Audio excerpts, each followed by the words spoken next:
बेटी के सपनों को उड़ान देने के लिए शिक्षा के साथ साथ समान अवसर और सहयोग भी उतना ही आवश्यक है। जब माता पिता बेटियों पर भरोसा करते हैं और उन्हें अपने निर्णय लेने की आज़ादी देते हैं, तब वे अपने परिवार और समाज दोनों के लिए प्रेरणा बनती हैं।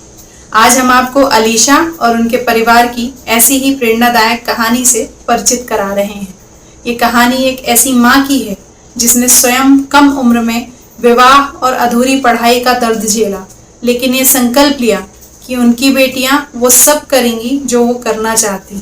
ये कहानी एक ऐसे पिता की है जिन्होंने हर कदम पर अपनी पत्नी और बेटियों का साथ दिया और समाज की रूढ़ियों से ऊपर उठकर उन्हें आगे बढ़ने का अवसर दिया। आइए सुनते हैं अलीशा और उनके माता पिता की प्रेरणादायक यात्रा। मेरा नाम अलीशा मंसूरी है और मैं इंदौर खजराना में रहती हूँ। मैं अभी क्लास 12th में हूँ। मेरा सब्जेक्ट 12th में पीसीएम है और साथ ही मैं अभी लाइफ में आईएएस बनना चाहती हूँ, जिसके लिए मैं यूपीएससी की तैयारी करूँगी आफ्टर 12th। और आज मैं आपको एक बहुत ही खास पर्सन, मेरी लाइफ के सबसे बेस्ट पर्सन से मिलवाने वाली हूँ, जो ये मेरी मम्मी। जी, मेरा नाम आसमा मंसूरी है और मैं खजराना इंदौर में रहती हूँ। मेरे 3 बच्चे हैं। बचपन से मैं बहुत सारी चीज़ें सोचती थी, ये बनना है मेरा। हर महीने ड्रीम चेंज होता था, हर महीने मेरा गोल चेंज हो जाता था। कभी डॉक्टर बनना है, कभी इंजीनियर बनना है, कभी लॉयर बनना है। करके मैंने यूपीएससी का डिसाइड किया था कि मैं यूपीएससी कंप्लीट करके आईएएस बनूंगी। और उसी के दौरान फिर मेरी लाइफ में एक अच्छा पार्ट रहा है, बहुत अच्छी जर्नी रही है आज संस्था के साथ, डीएलसी के साथ। वहाँ पर मैंने एडमिशन लिया था सिर्फ कंप्यूटर सीखने के लिए, क्योंकि सबको पता होता है कि कंप्यूटर बहुत अच्छी चीज़ है, फ्यूचर में सबसे ज़्यादा काम कंप्यूटर से होता है। इसी वजह से मैंने वहाँ पर एडमिशन लिया था। मैंने कंप्यूटर सीखा, वहाँ पर स्टार्ट करा। फिर मुझे धीरे धीरे वहाँ पर नॉलेज पड़ा कि वहाँ पर ये चीज़ें सिखाते हैं, हमारा कॉन्फिडेंस बिल्ड करते हैं, हमें बोलने का तरीका सिखाते हैं, बॉडी लैंग्वेज, फेस एक्सप्रेशन, सारी चीज़ें। वहाँ पर से मैंने अपने लाइफ स्किल के सेशंस लिए, साइबर साइबर सेफ्टी पे सेशंस लिए। वहाँ से हम लोगों ने सपने देखना स्टार्ट करा, मैं और मेरे कई सारे फ्रेंड्स। फिर मेरे लाइफ में एक अच्छा मोड़ था, बहुत अच्छा पार्ट जो मेरा कराटे से रिलेटेड है। वहाँ पर एक कोच आए थे, सईद आलम सर, जो आज संस्था से कनेक्टेड थे। वो आए थे, उन्होंने हमें अपॉर्चुनिटी दी थी कि हम कुछ दिनों में प्रैक्टिस करके, अच्छी प्रैक्टिस करके हम लोग स्टेट लेवल खेल सकते हैं। वहाँ पर मैं हाँ ठीक है, अब जब अपॉर्चुनिटी आती है तो वो इंसान के ऊपर रहती है कि हम कैसे, किस तरीके से हम उसे कैच कर सकते हैं। हम लोगों ने 15 बच्चों का नाम सेलेक्ट हुआ था, जिसमें एक मैं भी थी। वहाँ पर मैंने स्टेट खेला, वहाँ पर मेरा गोल्ड मेडल था। फिर सर ने बोला आप नेशनल खेल सकते हैं, 2 महीने की प्रैक्टिस रहेगी, 2 महीने बाद हम लोगों का नेशनल टूर्नामेंट था। हमने 2 महीने अच्छे से घिस कर प्रैक्टिस की, फिर हमने नेशनल खेला। फिर आफ्टर 2-3 मंथ्स हम लोगों का इंटरनेशनल का था। मतलब उनकी खुद की लाइफ में भी इतने सारे बच्चे इतनी जल्दी जल्दी जल्दी जल्दी हम लोगों ने कवर किया था, वो भी हम लोग फर्स्ट ही थे कि मतलब इतनी फटाफट स्टेट, नेशनल, इंटरनेशनल। हम लोगों ने देहरादून उत्तराखंड में हमने इंटरनेशनल खेला, वहाँ पर मेरा एक गोल्ड मेडल और एक ब्रॉन्ज मेडल था। उसके बाद फिर मैंने कई सारे नेशनल्स खेले, स्टेट्स खेले, डिस्ट्रिक्ट खेले और काफ़ी अच्छा नाम कमाया। और इसी वजह से मुझे कई सारे अवार्ड्स मिले, क्योंकि एक इंटरनेशनल चैंपियन है, it's not just a small thing. काफ़ी सारे अवार्ड्स मिले। और फिर मेरा 11th क्लास था, तब मैं बहुत ज़्यादा कन्फ्यूज़ थी, मैं कॉमर्स लूँ, बायो लूँ, पीसीएम लूँ। मैंने 15 दिन तक बायो पढ़ा, फिर मुझे समझ में आया मैं बायो लेके करूँगी क्या? फिर मैंने चेंज किया कि नहीं, अब मुझे मैथ्स ले लेना चाहिए, क्योंकि मैथ्स में काफ़ी सारी अपॉर्चुनिटीज़ होती है और मैं साइड बिज़नेस भी कर सकती हूँ, साथ ही मैं अपनी यूपीएससी कंप्लीट तैयारी भी कंप्लीट कर लूँगी।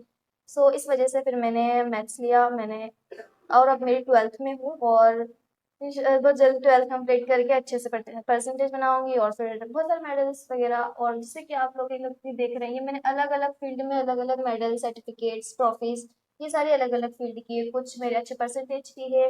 मैंने क्रिकेट में भी खेला है, मैंने कबड्डी भी खेली है, मैंने खो खो भी खेला है, मैंने बहुत सारे गेम्स खेल रखे हैं, मैंने टेबल टेनिस भी खेला है, कुछ स्कूल से खेला है, कुछ डील सेंटर से खेला है। नर्सरी से ये टॉफियाँ लेके आ रही हैं फर्स्ट नंबर पास हुई है, कभी इसने हुई। इसमें टैलेंट भी बढ़ता गया और समझदारी भी आती गई। मतलब अपना काम करना, एक कहने में सुनना, कोई मतलब कोई जिद नहीं, कोई परेशान नहीं, कुछ भी नहीं। फिर कईयों ने मुझसे पूछा भी सही कि तुम्हारी लड़कियां कहाँ जाती है बुरखा पहन के, ऐसी वैसी। उनकी वो फिर मैंने बोला कासन सजाती, वहां से कराटे वराटे सीखती है, वहां पर ये भी होता, वहां पर वो भी होता, सब मैंने बताया। तो बोले अच्छा बात, अच्छी बात है। बोले फिर भी इतनी लड़कियों को आज़ादी नहीं देना चाहिए। मैंने कहा क्यों, अगर इनकी जगह मेरा अगर बड़ा बेटा होता, ये तो बेटी है, अगर मेरा बेटा भी होता तो मैं क्या उसके लिए आज़ादी नहीं देती क्या? उसे इसी तरह घर में बिठा लेती। इनकी मैं बेटा और बेटी में बिल्कुल भी फर्क नहीं करती। यही मेरी बेटी भी यही है और बेटा भी यही है। नहीं, और तुम लोगों को भी ये करना चाहिए कि बेटियों को आज़ादी दो, पढ़े लिखे। आप जितना घर में दबा के रखोगे उतना ज़्यादा बच्चे का दिमाग वो होता है, बच्चा पढ़ लिख भी नहीं पाता है।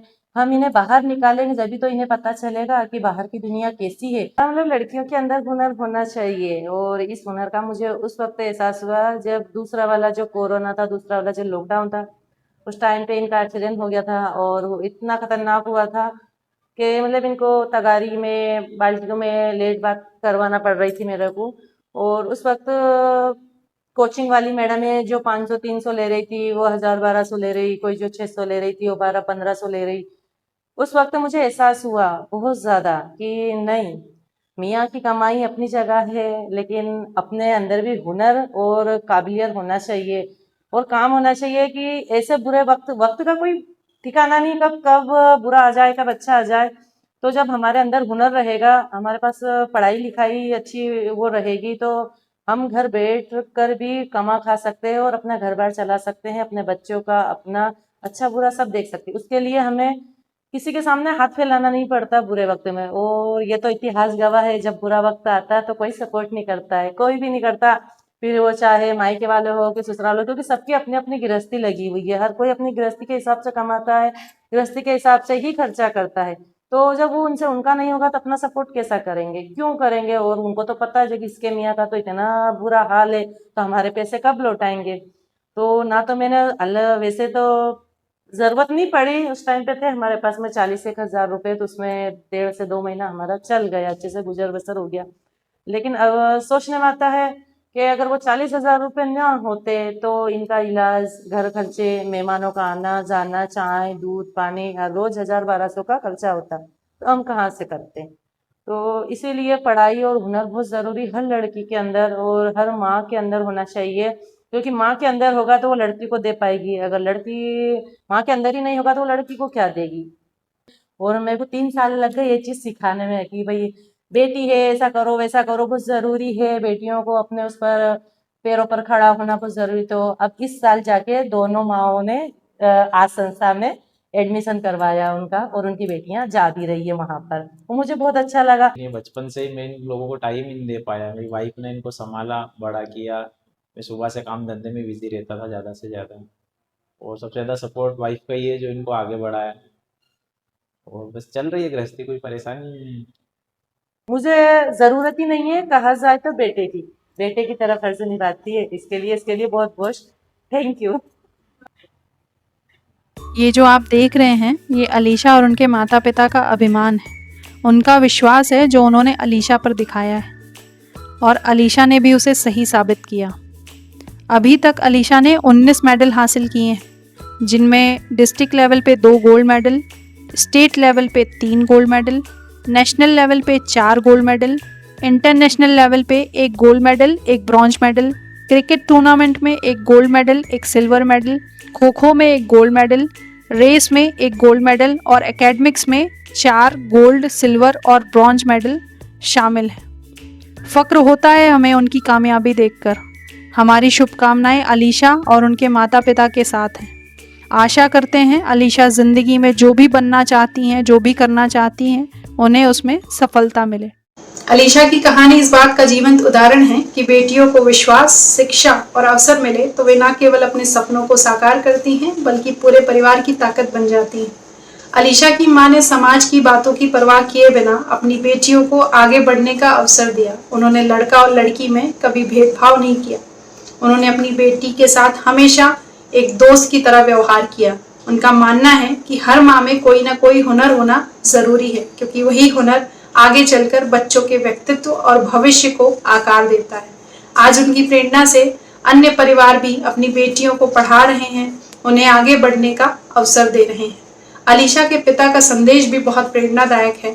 अपनी बेटियों को पढ़ाएं, उन पर विश्वास करें और उन्हें आगे बढ़ने के लिए आज़ादी दें। आर्थिक चुनौतियों के बावजूद अलीशा आज अपने परिवार की जिम्मेदारियां निभा रही हैं। अपने छोटे भाई बहन की पढ़ाई में मदद करती हैं, उनका ध्यान रखती हैं और अपने परिवार का मजबूती से सहारा बनी हुई हैं। आइए हम सभी मिलकर ये संकल्प लें कि हर बेटी को शिक्षा, समान अवसर और अपने सपनों को पूरा करने की आज़ादी मिले।